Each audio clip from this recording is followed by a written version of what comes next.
Ziyyeen osoo ta'uu baatee gaariidha. Erga ta'e immoo dubartiin tokko daa'ima ofiishiitii miti kan of keessatti uumtu Waaqayyotu laata jetti. Kaaleb immoo Ermeelaan Abraamirraa miti kan ulfooftee Abraam maaliif amanuu dide yookiin immoo haasofsiisuu akka dadhabe naaf hin galu jedhe. Kaaleb jechuun sobduu waliin dhooftuu jechuudha karaa biraadhaan. Kana dura Ruutaan gaafa inni warqii bitee fi achi dhaqee Ermeelaatu si bitee deebisi jedheenii mana warqii waraqaa baatee dhaqee kunooti kaa'ee qarshii laatee akka inni mana warqii keessaa namicha dhugaa baasise inni beektu. Ashamaa akkam jirtu hordoftoonni lammii fi keessummaa marti keessaan isiniin hin jechaa. Egaa Ermeelaan kan ishiin balleessite tokko ammallee baduushii akkasumas immoo obboloota egaa lamaan gidduutti xiqqooshii sababa ishiitiin rakkoon uumame durayyuu yoo rakkoon jiraate jechuudha. Buziyyeen illee akka isheen jechaa jirtutti dubartiin kamiyyuu miidhamuu hin qabdu. Baay'een isaanii sababa kanaatiin lubbuu isaanii galaafachaa jira. Kanaaf kallattii kamiiniyyuu dubartiin anaaf dubartiidha, anis immoo dubartiidha. Isa kanaafiyyuu amman danda'uu fi amman hubadhee dubartii addunyaa mararra jiraniif yaada tokko dhaamuu barbaada. Isas immoo osoo jaalala keessa jirtanuu akkasumas osoo gaa'ila itti hin galiin wantoota akkanarraa akkasin of eeggattan nan barbaada. Ermeelaanis immoo haasofsiisetu jira waan baay'ee jedheeniiraanii.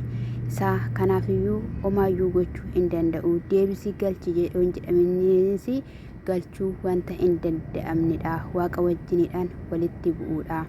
Isa biraanis namoonni baay'een keessan nu jajjabeessaa wajjiniin ta'e Ermeelaa fi Abraamirraa hin fagaatiin naan jechaas kan jirtan ni jirtu. Yaada hin taanee fi komentiin taanes kan barreessitan ni jirtu. Kana akkamitti akkasin hubattanii fi namummaan namaa garaagaraa wanta ta'eefi inni kun homaa tokkoyyuu miti. Haa ta'uyyuu malee immoo Ruutaan carraa gaarii baay'isaa qabdi turteeyyuu. Ruutaan gowwaadha, homaa tokkoyyuu hin beektu, daa'imummaas qabdi. Hubannaa osoo qabaatteetti ta'ee gaa'ela ishii matumayyuu hin diiddu turteeyyuu.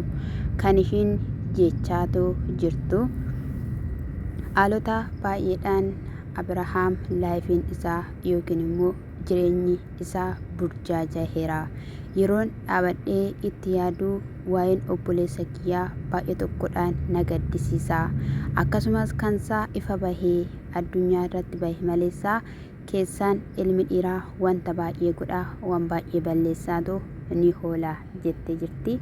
Eeyyee dhuguma maaliif jennaanii yuutubii kana irraayyuu manni isaanii, gaa'elli isaanii, jaalalli isaanii kan tuttuqamaa jiru, kan jeeqamaa jiru kumaatamadha jechuudha. Namni immoo waa'eedhuma Abrahaam kanadha jechuudha. Kan irra caala odeessaa oolu sababni isaayyuu isaatu daawwatama, namnis isa barbaada dhugaa dubbachuudhaaf jechuudha. Bakka asirratti yuutubii kanarratti kan akka Abrahaam akka Ruutaa mi'eeffamee ittiin hojjetamu dhugaadha jira jedhee ijaadu ani jechuudha. Maleessaayii namni baay'een mana isaa keessatti osoo dubartii qabu, osoo mana araasiin ciistu alaa inni kan biraa jechuudha haammatee wajjiniidhaan biiraa dhugaa hoolaa jechuudha. Hin beekna keessattuu jechuudha. Isa miidiyaa kanarraa osoo hin taane osoo lafa irratti gadi buutanii keessattuu osoo magaalaa Finfinnee kana keessa seentanii jaarsa maxaa malaaxaatu jechuudha. Dubartii waggaa shamarree waggaa 22 minaamina jechuudha. Dabas godhee haasofsiisuu barbaada isa dhugaan siniin jedhe jechuudha. Ani guyyaa tokko guyyaa tokko jechuudha iniman kolfee maal gochuuf hin jedheen beektu nama fana deemaa jira. Akkasuma isaan warra baraanidha kan namni naan jedhe jechuudha. Dhugaadha inni kuni. Isa biraanis immoo ishiis gorseera, ishiinis waan baay'ee jedheeraanii.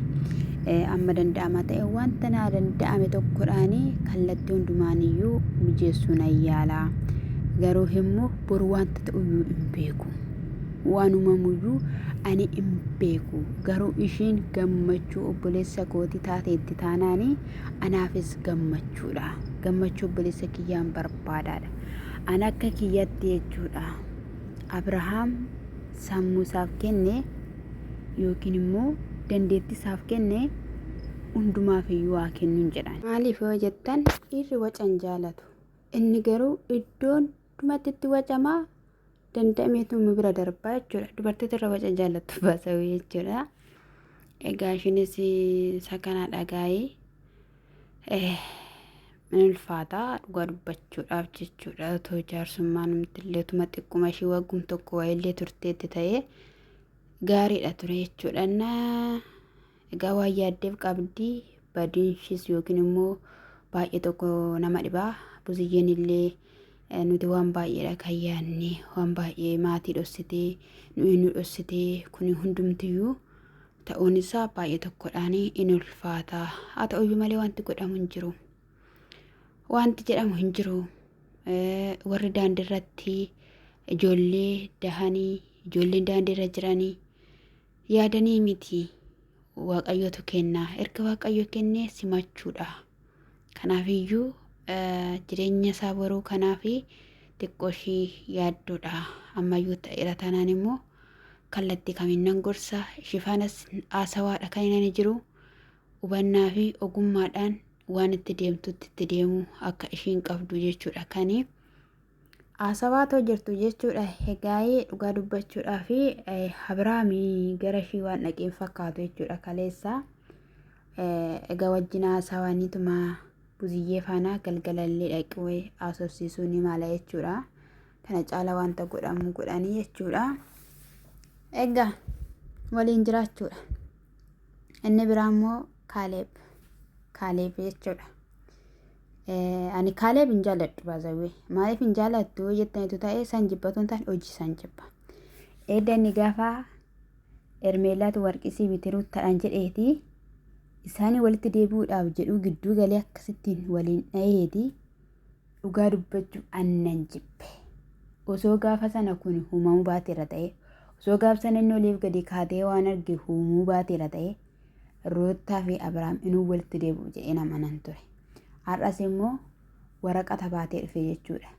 Yoo gowwomtan malee hin amanina. Shushukkaa waan ta'e bakka kaachaba waan ta'e bakka dubbiin isaallee waan tokko giddaan itti gaafa sanaatti ji'a meeqa amanee hin beeku. Isa dhugaan ta'e amanee hin beeku sirum dhugaa rabbii nama nuuni nan to'inne ciccitee asitti lafaan of tamattamee waan barbaade illee dubbatee illee isa hin amanu jechuudha. Waraqaa moo baatee dhufeetu jira jechuudha. Guyyaa 8 keessatti ulfoofti. Arabakkee guyyaa 8 keessatti kan beekamu ji'a meeqatti? Ji'aa fi meeqa yookiin immoo jalqaba irratti iyyuu jechuudha. Ji'atti yookiin immoo guyyaa 15 wayi waan akkasitti malee 21 minaamin akkasitti malee hin beekamu urgisinnaan dafee dhugaan sinin jedhe addan ba'u. Akkamittiin adda baamee guyyaa 8 keessatti inte maal taphattaban jennee waliin dhaanne innaa suusii qaba jaaritti jechuudhaaf dandeessee taa'uu hin dandeessu. Amma immoo bakka Ermeellaa dura muruuttaadha. Amma immoo Ermeellaa bakka asirraayee hin wacu jechuudha. Haa hiyyanii sin calli jedhaati taa'a waan gochuu qabdan godhaa. Sammuu maatii faana waliin lolee shidhaaf jedhee minamna hojii isaanii hojii maatiin kan inni faana walitti bu'e immoo ifaadha.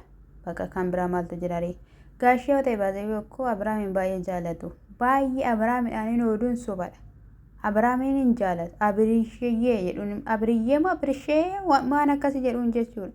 Isa kanaafiyyuu illee illisuuf irratti baay'ee isaanii jaalatu. Argineerra miti gaafanni Ermeellaa faana bushooftuu yookiin immoo darba zayitii qullaa taphachaa turanii Roottaan waraqaan kun haa tartu malee jennaan dhaqee abirishii jedhanii dhugaa rabbii ija keessa laalasiisachaa jechuudha.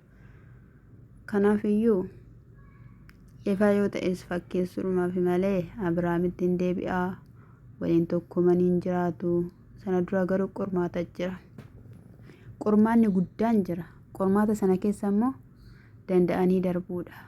yaa waaqa koo dabiraan yaada dhugaa rabban anan maammachuudha anan mamma dhugaa yaaddaa fin jira edda yaaddoo fi jalqabee tureera garuu akkuma fira koote akkuma waan maatii koo wayii ta'etti jechuudha ani gaafa namni miidhamu namu kamiifiyyuu jechuudha dhugaa nan gaddaanii waaqa bakka nutti dhaga'ama maaliif akka ta'e yoon beekullee baadhi namni akka miidhamu barbaadu bakka ani sanyii namaa miti moo jira ani sanyii namaa miti moo maaliif namaaf siyyaanni sijjamaar እና waaqayyo isaa gargaaru lafa kadhataa fa'eetu dhaqee bareedaa jechuudha.